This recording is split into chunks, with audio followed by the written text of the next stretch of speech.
Hello guys, welcome back to another tutorial on Adobe Illustrator, and today we are going to be looking on arranging objects, text, everything you are creating. So here I'm having this name Viral Team and this selected object.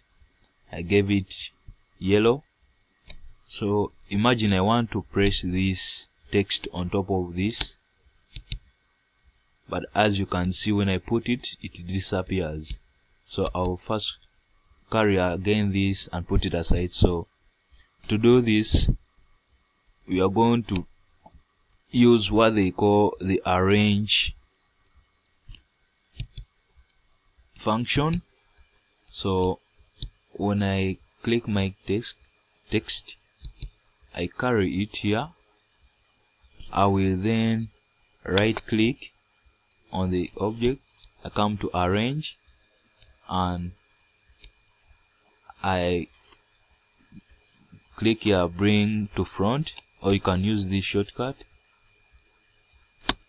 So I'll say arrange, bring to front. As you can see now, it is on the front.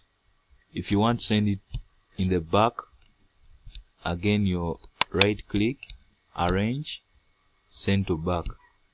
So it will go back to the back, bring to front, it comes back. So that's it guys, thanks for watching.